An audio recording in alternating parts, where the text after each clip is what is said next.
height that my brother does.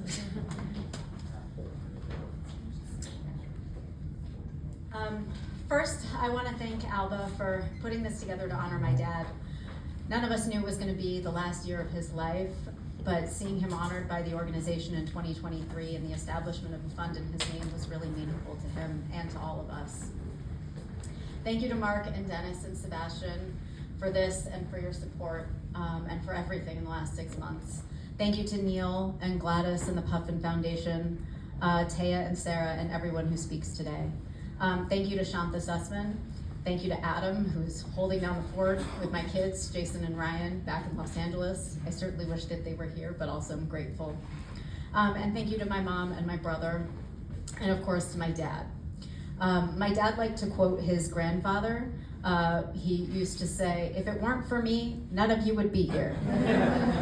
So thanks, Dad, for bringing us all together. But I think it's safe to say that we all wish that you were physically here with us too. My dad was a lot of things. He loved his family, he loved his friends, he loved history, he loved teaching, he loved Spain, he loved Spanish food and wine, and he loved ALBA. As my brother explained, he never stopped believing passionately in the cause and in this organization, and I'm so glad that his activism will live on forever. But I actually want to talk about something a little bit different. I want to share with you my dad's death story, the story of the last week of his life. His death was his final act of bravery, but also of activism, and I know if he can inspire or support or provide comfort to someone else or their family, he'd be all for it. A little bit of backstory. None of us knew my dad had esophageal cancer until Tuesday, September 10th. He had a history of heart attack and heart failure, so we had talked openly about his heart being what would get him. Like most of us, he hoped that he would have a quick and painless death. And he got that wish, but not the way that we thought. My dad died using California's medical aid in dying law. On Labor Day weekend, my husband, my young kids, and I went to San Francisco to visit my parents, just for fun. We had a lovely visit. We ate pizza with my parents. My dad played the trumpet for my then 5-year-old son. We left on Monday, September 2nd. My dad called me at 5 p.m. on Saturday, September 7th. "Good news," he said. "I'm in the hospital." They were planning an emergency endoscopy for the next day.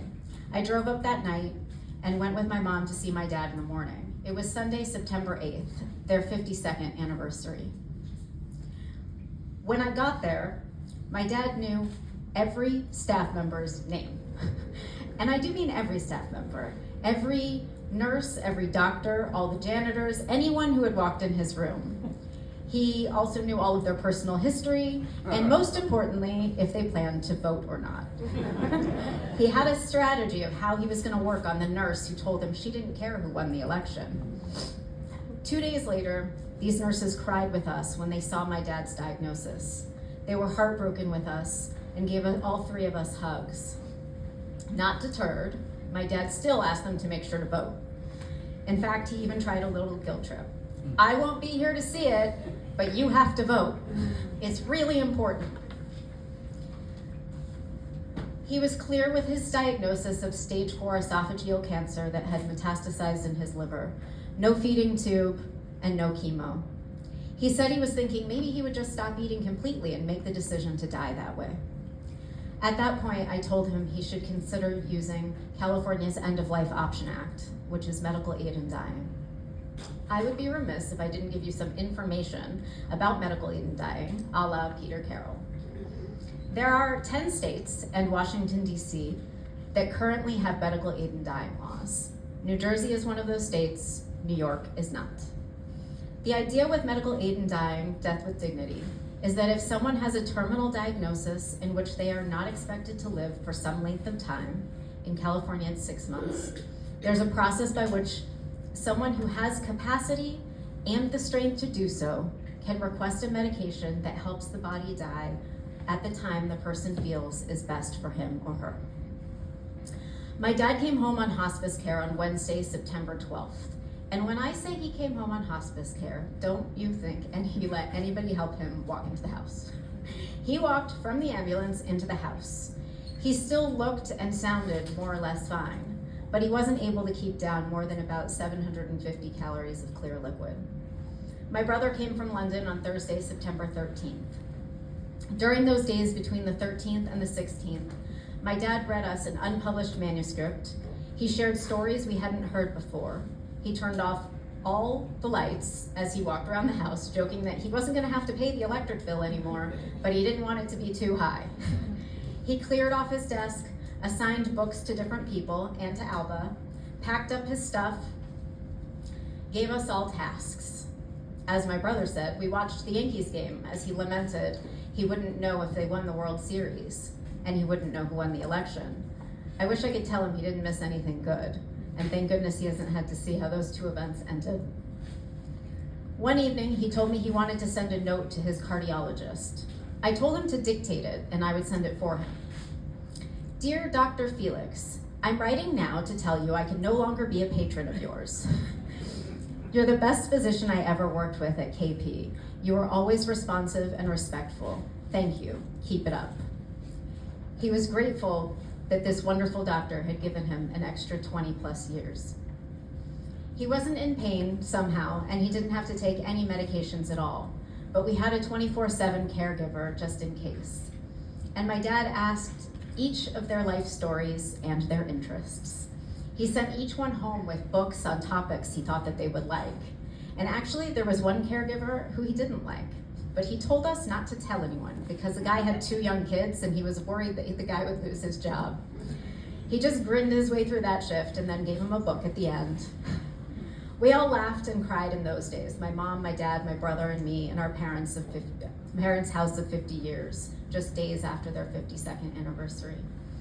At one point, while we were trying to get my dad to rest, so he could stay strong, he jumped up and grabbed his shoes. I was annoyed. Where are you going? I'm going to throw out my shoes. No one needs them anymore. We had to work hard to get my dad the medical aid and dying medication as soon as possible while also trying to get him to stay strong and lucid enough. That wasn't what we expected. My dad declined once he was home because he knew it was no longer on an IV and really couldn't take down anything more than the clear liquids. He got weaker, his speech a little more slurred, a little less sharp, but in the end, my dad made it to Monday, September 16th. The first day we could get him the medication, and the day he felt was probably his last day of lucidity, and he was able to self-administer the medication required. First, the medication puts the person to sleep, and then it shuts down the body slowly but surely. It's supposed to take about 2 hours for the body to die. It took my dad 30 minutes, always an overachiever and very impatient. He chose to die on his own terms for us, for my mom, for me and my brother, for everyone. He didn't want us to see him slip away. He didn't want to slip slowly into the unknown. He knew where he was headed and he wanted to go on his own timeline. In fact, when it was time, he said, "Let's go." As I said, very impatient. He never seemed scared, never said he was scared. Since he died, I've heard countless stories from people who told me how my dad asked them so many questions. He was so curious. He also was curious about where he would go when he died. We talked about that a bit too. Where would he go? Where is he now? And you know that wherever he is, he's itching to tell me to wrap it up. So I will. In that last week, my dad was curious about his caregivers, thoughtful about his family and his legacy, and brave in his death. We will miss him forever.